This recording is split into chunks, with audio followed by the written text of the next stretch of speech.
my people, how you doing? I hope you're having a damn great day. Welcome back to the channel. And obviously it is a Throwback Thursday and we will be doing Sir Alex Ferguson's 99 treble winning unit. I'm talking David Beckham, I'm talking Ryan Giggs, I'm talking Scholes, Keane, I'm talking Dennis Irwin, the best left back in Premier League history. I'm talking about the best right back in Premier League history as well, in Gary Neville. You know, G-Nev, that's my guy. Anyways, we will be discussing the tactics and all that good stuff in this video. I'm also talking about the defensive rotations and all that stuff included. So if you guys don't mind, before we get any further on into this video, smash the like button, subscribe if you are new and you like the content and all that good stuff, really. Leave a comment. That would be great too. I always like to respond to the comments and all that. So, you know, oh, and also, by the way, rate the system out of 10. That would be fantastic. Anyways, let's hop on straight into the goddamn video. So for the 99 treble winners, they mainly played a 4-4-2 holding, of course with 2 DMs. I've made no major changes to the formation at hand, so therefore it would be 1 goalkeeper, 2 centre backs, 2 fullbacks, 2 DMs, 2 wider players, and then of course 2 strikers. So taking a look at the tactics. Now for the tactical vision, I've selected wing play. Now this allows for quite a bit of combination play out wide between the fullbacks and the wingers. Of course, Gary Neville combining with David Beckham down the right hand side, and Dennis Irwin and Ryan Giggs doing so on the left. Obviously, with wing play intact, you do have a slightly freer ranging set of instructions and tactics that you can set, which I quite like. And I will say that the 99 side didn't have one particular way of playing. They were quite happy to mix it up. They were quite happy to adjust and tinker with the instructions and the tactics going forward for the various different teams. So if they wanted to punt it long and have that long ball approach, they could definitely do this. If they wanted to, you know, keep it short, keep it tight, play out from the back, they could also do that very effectively. Quite often though, going long was an option. Like I say, with the combination play with the fullbacks and the wingers, making those runs in behind. Of course, you had the likes of York and Andy Cole, also making sure that they were potentially running in behind or winning the aerial duels or just out dueling the opposition. So that's why I've selected wing play. As for the defense and the defensive style, when out of possession of the ball, the United side would often be very aggressive with trying to win it back, led by, of course, Roy Keane and the other midfield player. It could have been a Nicky Butt, it could have been a Paul Scholes, but looking to aggressively assert themselves on the game and trying to turn the ball over and put it back into Manchester United's possession. So therefore, I've selected pressing after possession loss. As for the team width, I've set this to 65. Now, quite often this will create a man-v-man type situation, and with a 4-4-2 system intact, it can allow you to successfully have the system replicated very well. Now, taking a look at the depth, I've set this to 80, and this will naturally just push the whole team nice and high up the field, which is exactly what the Manchester United side from 25 years ago did very, very well.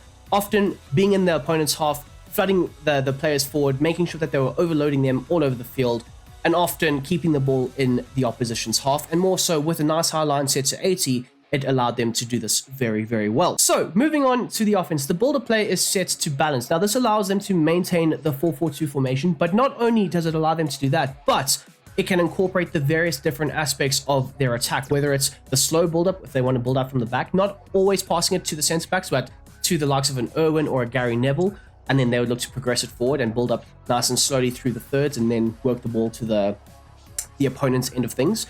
But they could also look to build up very quickly, as well as go long. Like I mentioned earlier, the goalkeeper and Schmeichel kicking it long into the aerially dominant front two, who would look to, you know, flick the ball on, knock it on, win the aerial duels, knock it down for one of the players. But again, the balance approach allows you to incorporate all these various different aspects, which I quite like. And I think it suits a very good 99 Sir Alex Ferguson treble winning system. So yeah, that's why I've selected the balanced approach. And then in terms of the chance creation, I've set it to forward runs. Now this will naturally encourage your front forward times, of course, the likes of Giggs, Beckham, Dwight York and Andy Cole, to naturally get forward, breaking behind, penetrates the opposition's backline with those runs, as well as it does encourage the fullbacks to also get forward, which I quite like as well.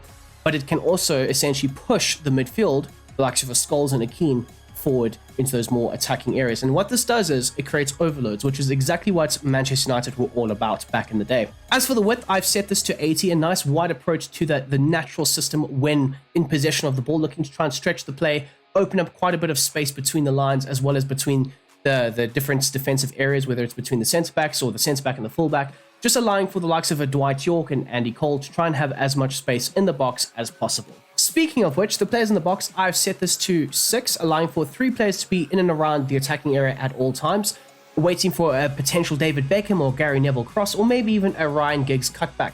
But more so, you want your 2 strikers in and around there with the addition of maybe a winger or maybe even one of the midfielders. As for the corners and the free kicks, as always, it is set to 4.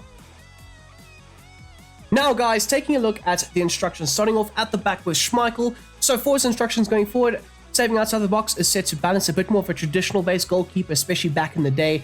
So Alex Ferguson did not require him to be able to run off of his line and claim the ball back and all that stuff. It was just never going to happen. But in terms of the saving on crosses, comfort crosses is absolutely essential. The size, the stature, naturally he was so good at being able to claim those aerial balls when they were whipped into the box, and he did it very, very well. So progressing on to your back line, the 2 centre backs. Now in this system, the one would be the aggressor and the other would be the more conservative, allowing for him to try and cover the other centre back if he has made a mistake. So for the likes of the right-sided centre back, Jaap Stam, he is set to aggressive interceptions as well as step up. Now this does allow him to be a bit more aggressive, you know, getting nice and close to the opposition and making sure that he can be very imposing. As for the left-sided centre-back, I've set him to conservative interceptions, and this allows him to have that cover type role with this side going forward. So taking a look at your left and your right back, now they do have slightly differing roles. You have the young 23-year-old Gary Neville, and then you have the slightly older 33, 34-year-old in Dennis Irwin. So the likes of Irwin's role compared to Neville's is very different. For Irwin, he didn't always break forward. He could definitely do it every now and then, but he didn't have the stamina or the legs to do so. So his role was slightly more reserved down the left-hand side, allowing for him to stay back a bit more and just try and cover his bases down that left flank. So for his role, stay back while attacking, as well as a mixed run type, so he could also invert into the midfield or make those underlapping runs for the left winger, of course Ryan Giggs, as well as step up, so he would still have that aggressive mentality when the opposition tried to work the ball down the left-hand channel. As for the likes of a Gary Neville, slightly, younger, having a bit more legs and stamina and all that good stuff, so he is set to join the attack and overlap as well as step up. Now, taking a look at our midfield, of course, Casemiro and Mainu mimicking the roles of Roy Keane as well as the likes of Paul Scholes. So we'll start off with Roy Keane. They do have very similar roles with a few tweaks, mainly for Roy Keane.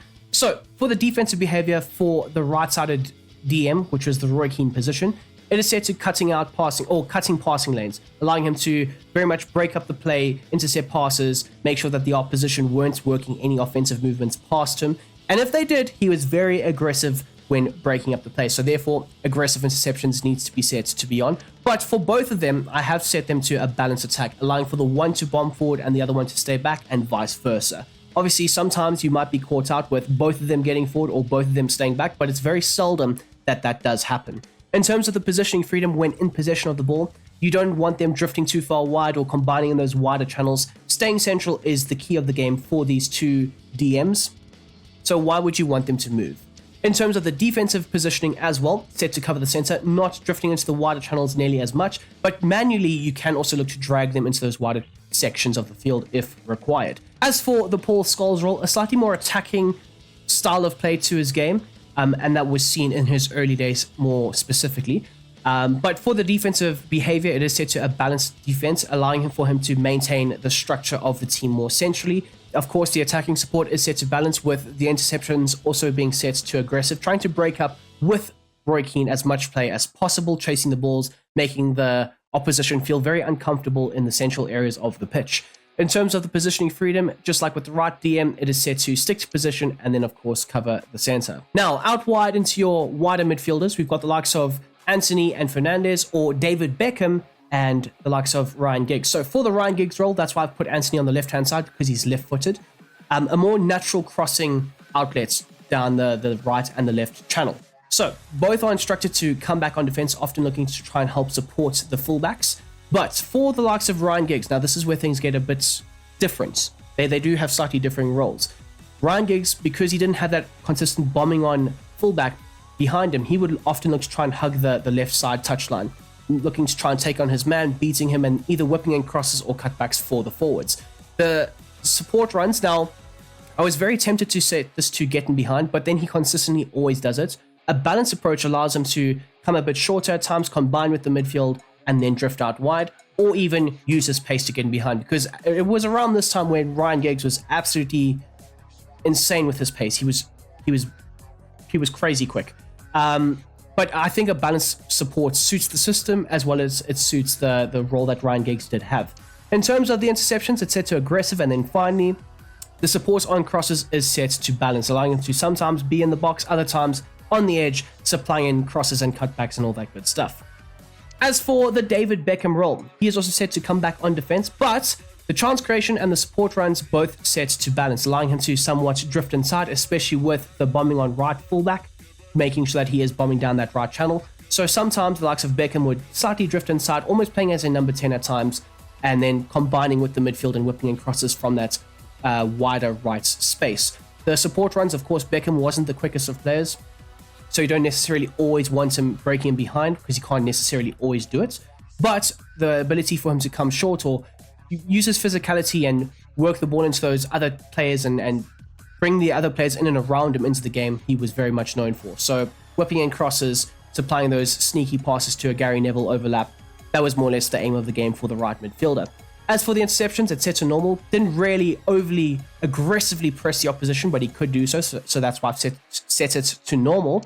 And then finally, the support on crosses, just like with the left side, the right-hand side will also be set to a balanced approach, whipping in crosses on the edge of the box or possibly breaking into the box himself and scoring the goals. Okay, now up top to your two strikers, we've got Højlund and Martial, mimicking the roles of a Dwight York and an Andy Cole. Both of them have very similar roles with just one instructional change. So both will be set to stay central, often attacking the more central areas, waiting for the crosses in the box, looking to win the aerial duels as well, but also they could spin in behind, combining very well with the 1-2 passes with the one breaking in behind the opposition's defense. So that's why I've set it to a mixed attack, allowing them to be a target man in certain moments or potentially also break in behind.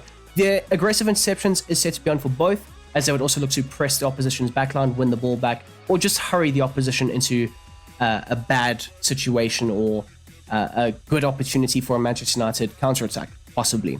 In terms of the Andy Cole role, the defensive support is set to a basic, so sometimes he could also look to drop a bit deeper, get on the ball, drive at the opposition, or just drop a bit deeper and help support the defense, or other times hang up the field and be a counter-attacking option for the likes of Dwight York. So again, very similar role, but the defensive support is set to come back on defense. So the likes of Schmeichel kicking the ball long, they would both look to try and win the ball, flick it onto one another.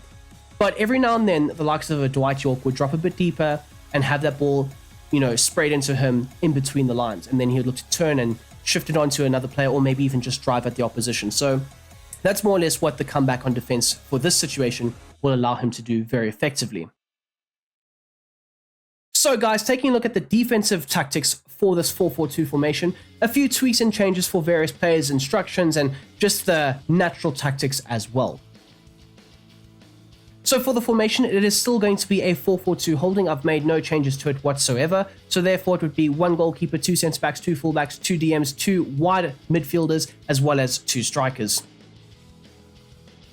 Okay, so taking a look at the tactics, it's still set to wing play with pressing after possession loss, but the team width as well as the depth have now decreased, set to 40 and 25 respectively, often looking to shrink when out of possession of the ball and allow for the opposition to have the ball in those wide areas, whipping in crosses and allowing for the centre-backs as well as the goalkeeper to deal with the aerial presence in the box. As for the offense, it's still set to a balanced approach, allowing for them to play those longer balls in behind, because it will be a bit more of a counter-attacking, free-flowing style of play when in possession of the ball, as well as the forward runs is still set to be on. As for the width, it's still set to 80, and the players in the box is now set to 4, not overcommitting too many players, but allowing for the two strikers to be in and around the opposition's box, waiting for a cross or a cutback to try and score the goals. And then finally, the corners and the free kicks, as always, still set to 4.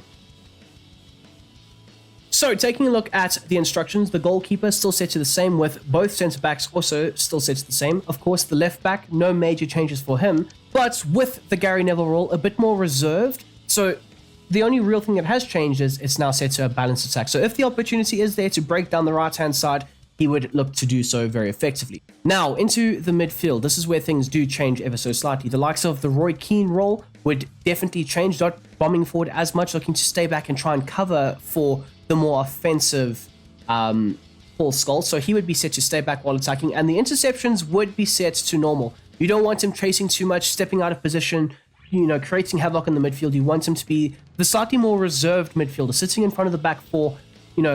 If the likes of a Paul Scholes does make a mistake with trying to win the ball back, he is there to try and cover for him. Very much similar to the centre-back role, where the one's the more aggressor and the other one's a bit more of the reserved.